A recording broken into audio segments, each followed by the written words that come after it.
लोग जो ये चर्चा करते थे, जैसे मान लीजिए कि एक अस्पताल बना है और उस अस्पताल की बिल्डिंग बहुत बढ़िया है और उसमें जो पढ़ाने वाले या जो दवा देने वाले जो डॉक्टर हैं वो भी बहुत होशियार हैं, लेकिन उन्हें अगर अच्छी दवा ना मिले तो क्या मरीज ठीक हो जाएगा? भाई अस्पताल के भवन बहुत बढ़िया है, डॉक्टर बहुत बढ़िया है, लेकिन जो उन्हें दवा दी जा रही है वो अच्छी नहीं है तो मरीज ठीक नहीं हो पाएगा। तो डॉक्टर भी बढ़िया हो, भवन भी बढ़िया हो और साथ में दवा भी क्वालिटी की हो, तभी मरीज ठीक होगा।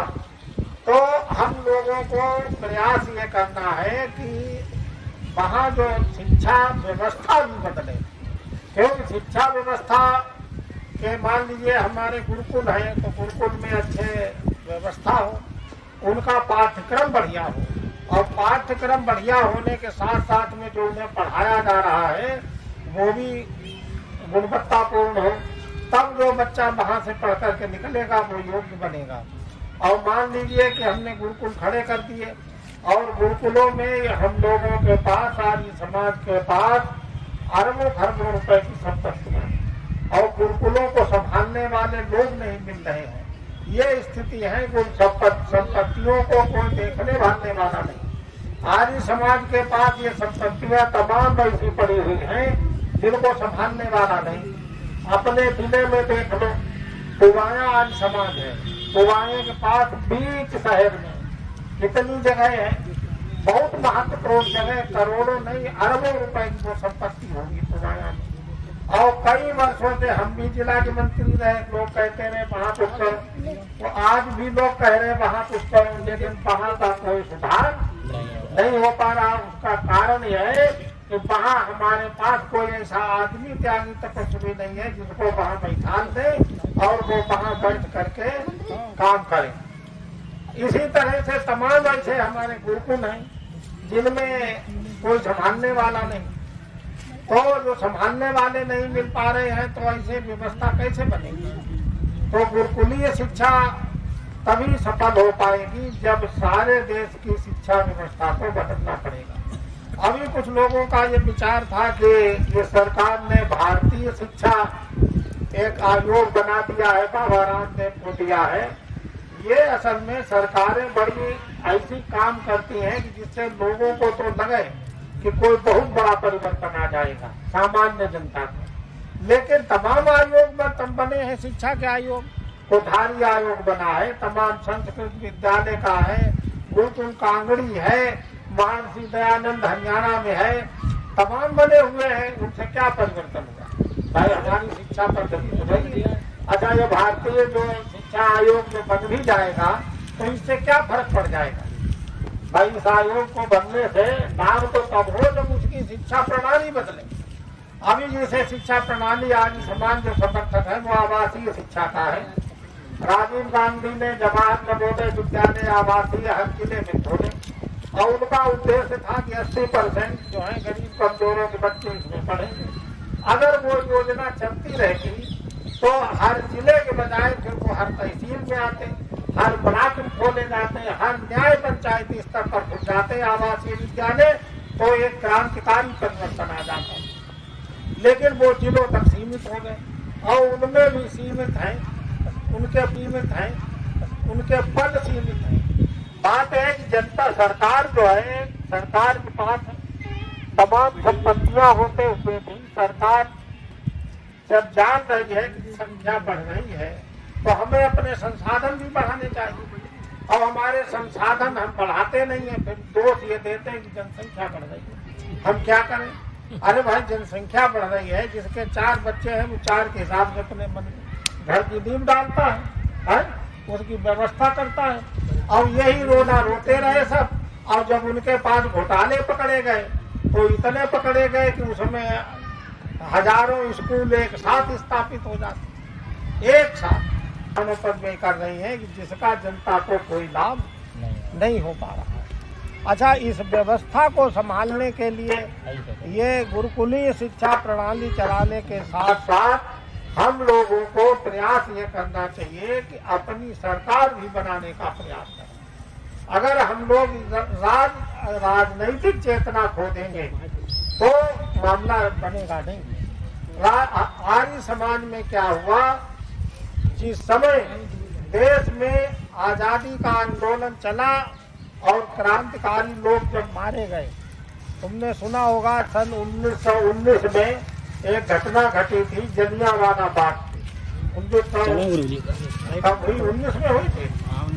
हाँ, जलियांवाला बाग का जो हत्याकांड हुआ था उसमें गोली चलवा दी गई थी और उसमें इतने लोग मारे गए थे, बहुत लोग, हजारों की संख्या में लोग मार दिए गए और इतना भयभीत हो गई थी कांग्रेस के लोग। और जो आजादी में लड़ रहे थे उस समय ज्यादातर आज समाजी सब कांग्रेस ही में था, क्योंकि देश की आजादी के लिए वही काम कर रही थी।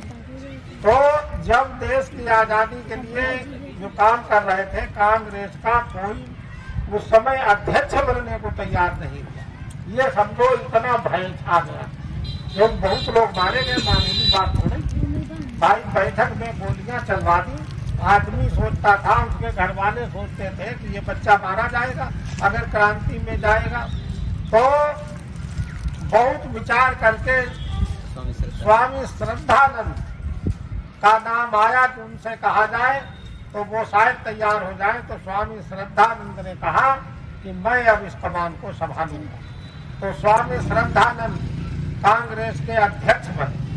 तो आर्यों ने तो तब काम किया जब सब लोग निराश हो गए। तो आर्य तो एक ऐसी चिंगारी है जो कभी भी दबाने से दबने वाली नहीं है और ये आर्य विचारधारा उनके अंदर थी, इसीलिए वो बन गए और उन्होंने फिर काम भी किया। और उन्होंने एक बहुत बड़ा काम जो किया, शुद्धि आंदोलन चला। ये एक अनोखा आंदोलन था जिसके कारण आज हम लोग यहाँ बैठे हैं। नहीं तो यहाँ कहीं ना मंदिर दिखाई पड़ता, जैसे हिंदू लोग सोचते हैं कि ये मंदिर में तो बने ही रहते, बड़े कीमती मंदिर, ये कोई दिखाई नहीं पड़ते अगर शुद्धि आंदोलन में चलता।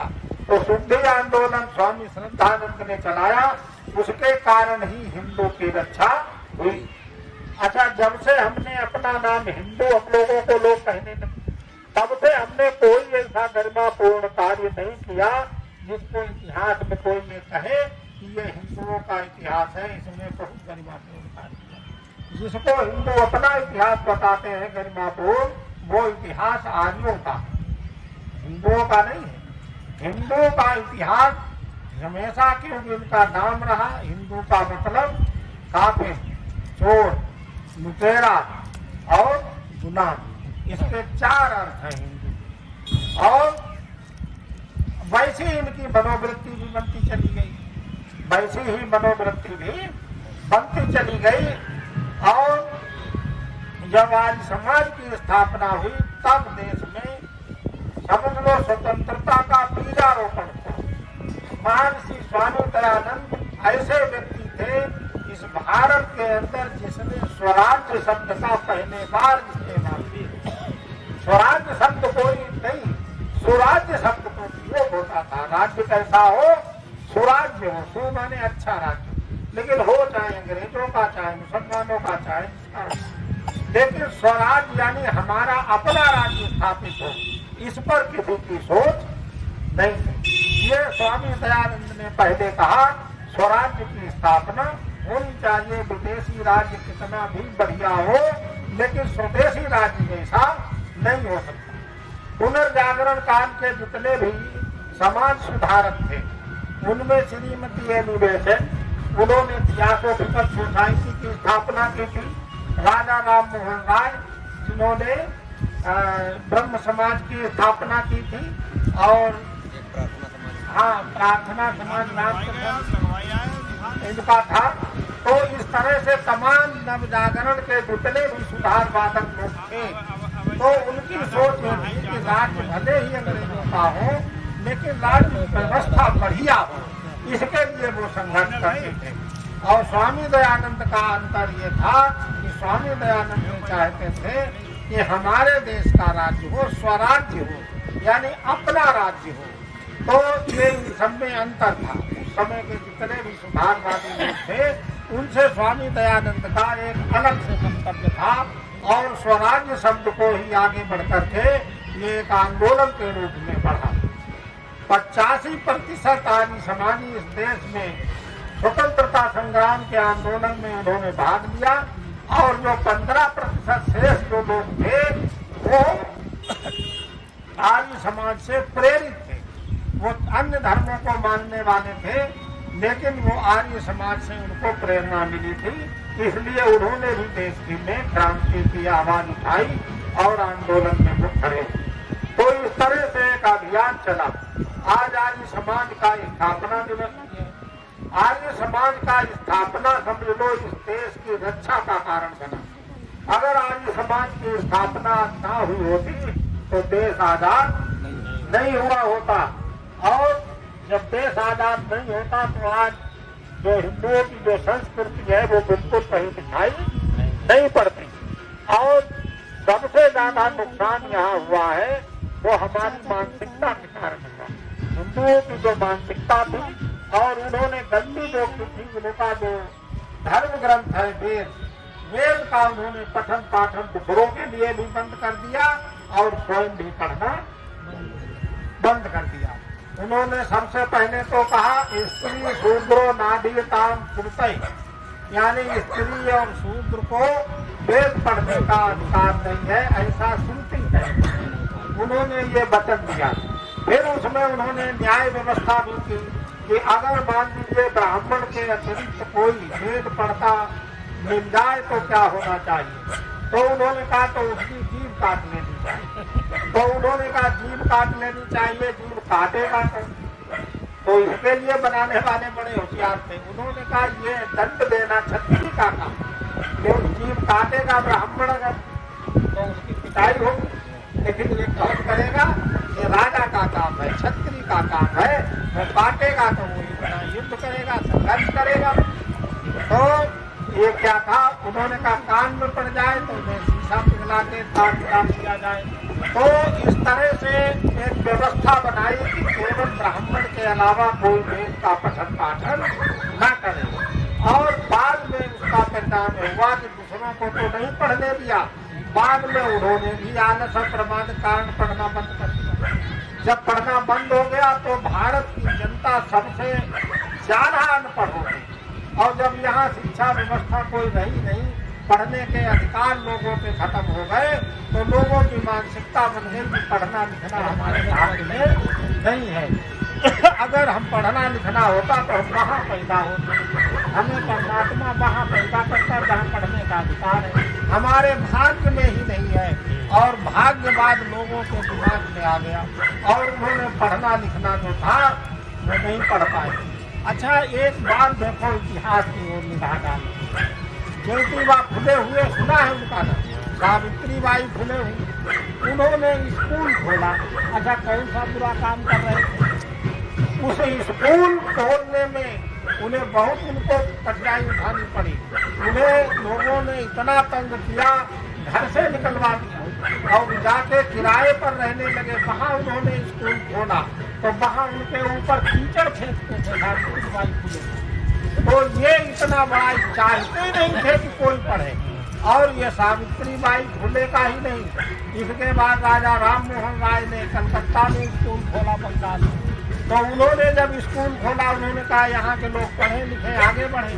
तो उनका विरोध हुआ कि ये पढ़े लिखेंगे तो सब ईसाई बन जाएंगे और बहुत बड़ा विरोध हुआ। वहाँ पढ़ने नहीं जाने देते थे और जो वहाँ लड़का पढ़ता था उनके बच्चों कहते तो सब बेधर्म हो गए।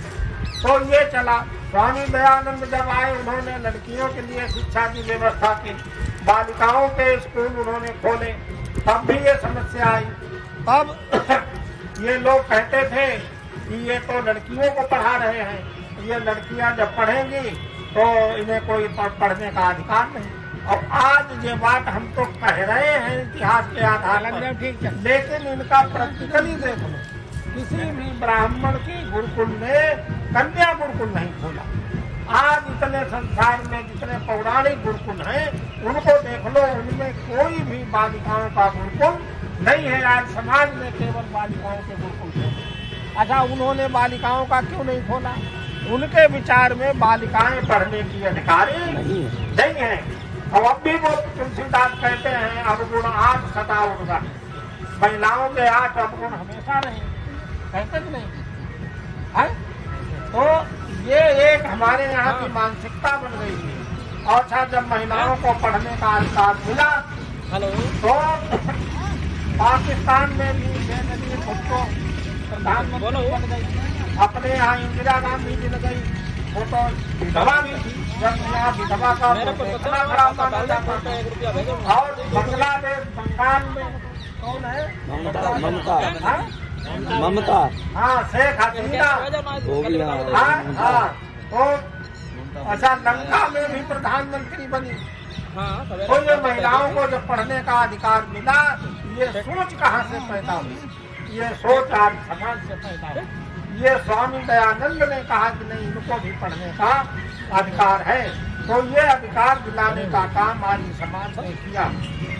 और उन्होंने जन्मना अधिकार किया। उन्होंने कहा कि जन्म के आधार पर कोई नहीं है, क्योंकि जन्म किसी के हाथ में नहीं है। कौन कहाँ पैदा हो जाएगा, उसमें अब उसका क्या योगदान है? कुछ भी नहीं।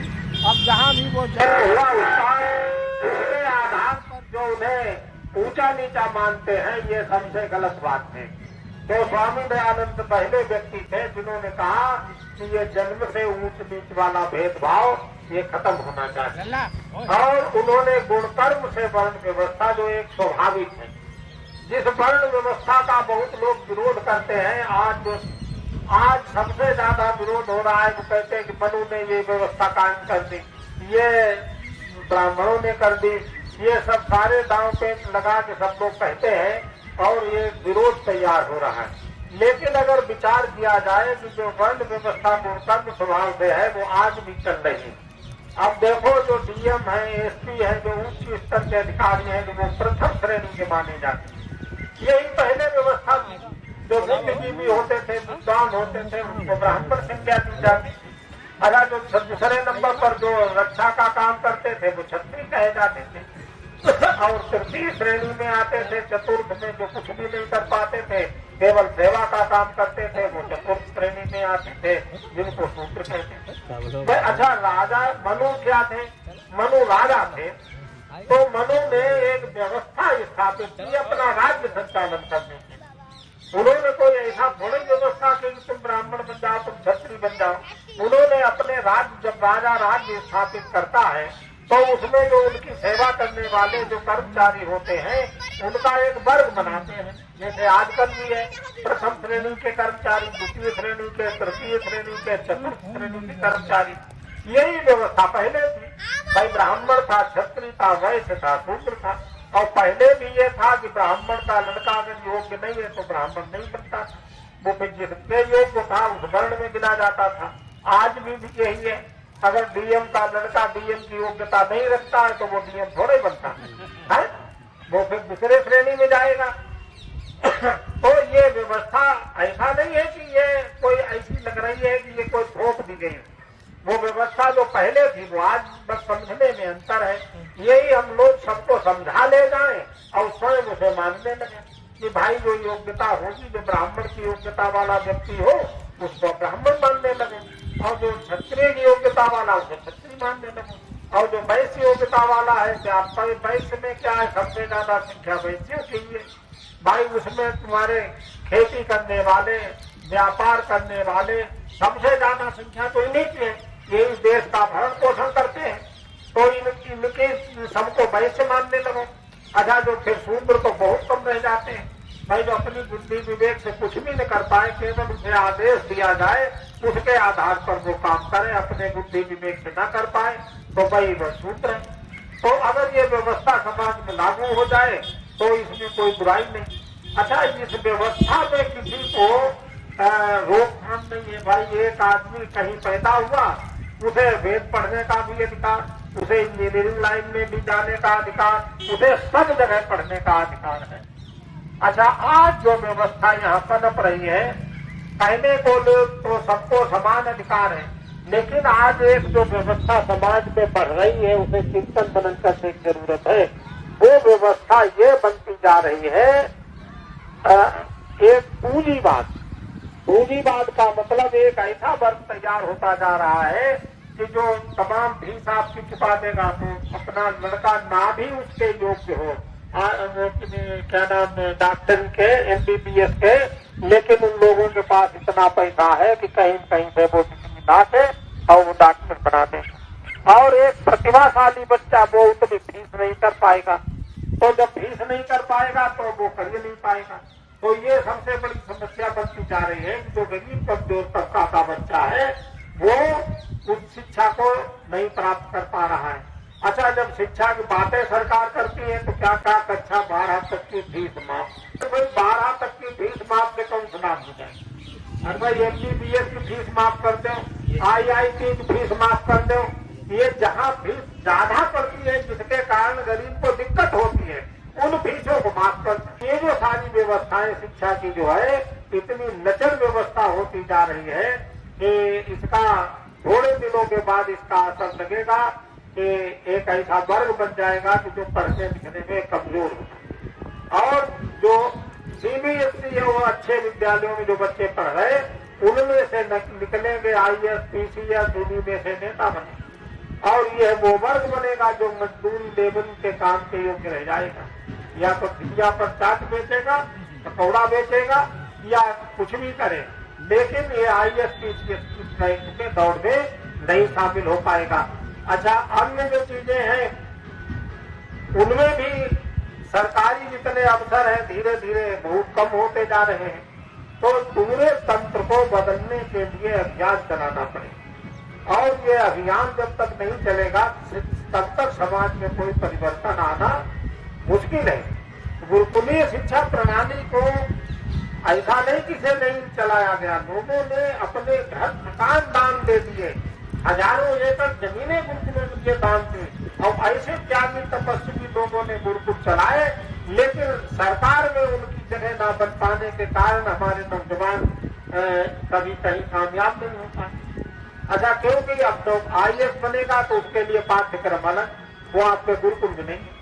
हम लोग सोचते रहे ये खाली देश की रक्षा करेगा। देश की रक्षा का मतलब ये हुआ कि फौज में जाके तुम लड़ो सीमा पर और वो अधिकारी बने, IAS, PCS दूसरे लोग बने। भाई हमारा ही DM बने, हमारा ही अधिकारी बने, हमारा बच्चा पढ़ करके, तो ये सोच पैदा करनी पड़ेगी। अच्छा, इसके लिए शिक्षा का तंत्र बदलना पड़ेगा, शिक्षा व्यवस्था के लिए संघर्ष करना पड़ेगा।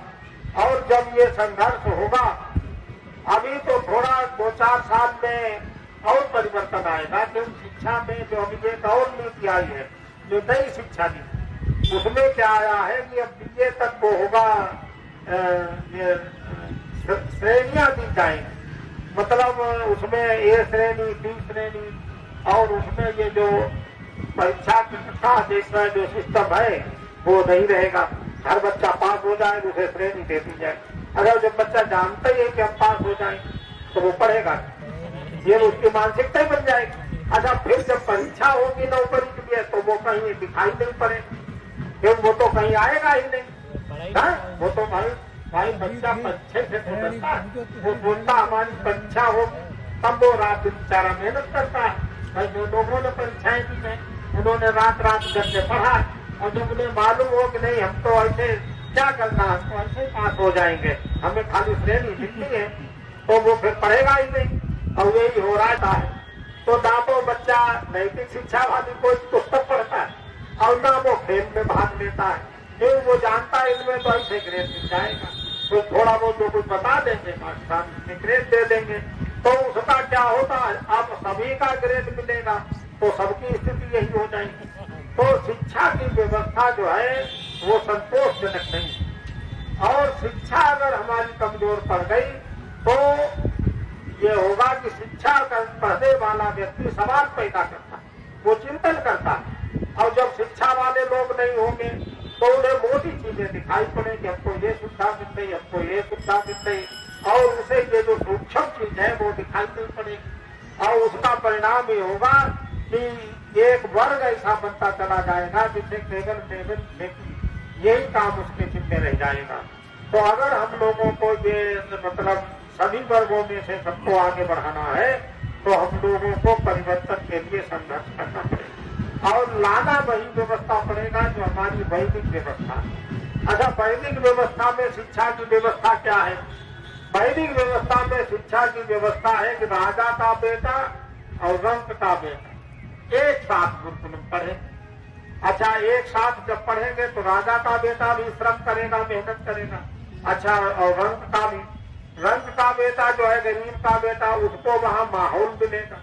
अब जैसे मान लीजिए कंजर है, बहुखा है, इनके बच्चों को आप कितना भी बढ़िया पढ़ा दो 2 घंटे, फिर ये घर में जाएंगे, घर में उनके वही तले वही लड़ाई झगड़े, उनका वातावरण पढ़ाई का नहीं बन पाता। अगर वो गुरुकुल में होंगे तो उन्हें वहाँ माहौल मिलेगा और माहौल मिलेगा तो वो पढ़ जाएंगे। और ये गुरुकुलीय शिक्षा से लाभ है, क्योंकि वो माता पिता से अलग रहेंगे, पढ़े लिखे लोगों में रहेंगे, गुरुकुल के आचार्यों के पास रहेंगे। उन्हें केवल पढ़ाई पर ही ध्यान देना है। ब्रह्मचर्य आश्रम पालन करने में 2 ही चीजों पर ध्यान देना है। उन्हें अपना आत्मिक शारीरिक उन्नति करना और ब्रह्मचर्य का पालन करते हुए विद्या की वृद्धि करना। और 25 साल तक जब उन्हें पढ़ने का मौका मिले जाए और पढ़ाई में उन्हें आर्थिक कठिनाई कहीं ना आए, वो जिस श्रेणी के योग्य हो, अगर मान लीजिए वो इंजीनियर बनने के योग्य है तो उसको सारी शिक्षा सरकार फ्री कराए। वो डॉक्टर बनने के योग्य है तो सारी डॉक्टरी की पढ़ाई उसकी कराए। मतलब उसे कहीं पर भी पैसा आने ना आए, तब उसकी व्यवस्था बढ़िया बन पाएगी। और अगर उसे पैसा आने आएगा तो गरीब आदमी पढ़ा नहीं पाएगा। तो ये व्यवस्था जो है वह है तो बहुत बड़ा काम, लेकिन इसके लिए करना पड़ेगा, कभी न कभी स्थापित करना पड़ेगा। है तो इतना बड़ा काम कि अब जो कुछ विद्वान हमारे कह रहे हैं, जैसे अपने भी आचार्य देव प्रताप भाटी, तो उन्होंने कहा कि हम आर्यों से कहना चाहते हैं कि आर्य जो लोग हैं उन्हें विचार करना चाहिए कि हमारे जो सिद्धांत है, या तो हम इस सिद्धांत के अनुसार इस दुनिया को बदल दें, यानी जो सिद्धांत हमारे हैं इन सिद्धांतों के आधार पर हम सबको बदल दें, और या फिर जो दुनिया जिस आधार पर चल रही है उसमें हम अपने को बदल दें। समझ में आ रही बात? या तो हम दुनिया को बदल दें और या जो दुनिया जिस गति में बह रही है उसमें हम भी दौड़ में चले, तब हम साथ में रह पाएंगे। तो अब इसमें विचार करना है कि हम अगर नहीं बदल पा रहे हैं तो जो दुनिया जिस गति से चल रही है हम उसी दौड़ में हम भी शामिल हैं। अच्छा, जब उसी में शामिल हो जाएंगे तो फिर दयानंद के सिद्धांत के सारे छूट हैं। तो अब ये स्थिति चिंतनीय बन गई है कि हम दुनिया को बदल भी तो नहीं पा रहे। भाई, आज समाज के जहाँ गुरुकुल है, उनके ब्रह्मचारी हैं, वेद का पाठ भी हो रहा है, लेकिन वो कितने को बदल पा रहे हैं? नहीं बदल पा रहे हैं। जब दुनिया को नहीं बदल पा रहे हैं तो फिर या तो फिर जो दुनिया चल रही है उस आधार पर चल। अच्छा, कुछ चीजें ऐसी हैं कि अगर परिवर्तन समाज में हो रहे हैं तो उन परिवर्तनों को भी कुछ शामिल करना चाहिए, क्योंकि हम लोग रूढ़िवादी तो है नहीं कि नहीं, ऐसे नहीं। जैसे हमने देखा पहले चाय का विरोध करता, सभी विद्वान वक्तागण चाय का विरोध करते रहे, लेकिन बाद में चाय चल गई और रुकी नहीं और समाज में भी आ गई। अच्छा, पैंट शर्ट का विरोध करते रहे, लेकिन जो विरोध करने वाले थे उनके परिवारों में भी आ गई, धीरे धीरे वो भी नहीं। तो अब ये बात विचार करनी है कि जिनका हम लोग विरोध ही कर रहे थे और वो चीजें बढ़ती रही आगे, हम लोग विरोध ही करते रहे, तो उसमें ये भी सोचना चाहिए कि जैसे जो चीज सुविधाजनक है, जो हमें सही आसानी से सुविधाजनक है, तो उसको हमें स्वीकार कर लेना चाहिए। भाई, आज समस्या इस बात की है, आप रेलगाड़ी चलो, मोटरसाइकिल चलाओ, साइकिल चलाओ, तो पैंट शर्ट तुम्हें सुविधाजनक लगेगी। अब धोती कुर्ता समेटने में दिक्कत है, लेकिन हवन यज्ञ पर धोती कुर्ता बैठने में आसानी देता है, तो वहाँ पैंट नहीं। तो इस तरह से इन चीजों को भी जो समाज में जो परिवर्तन हो रहा है तो उन्हें सुविधा के अनुसार अपना लेना चाहिए। तो ये तमाम बिंदु हम लोगों के सामने हैं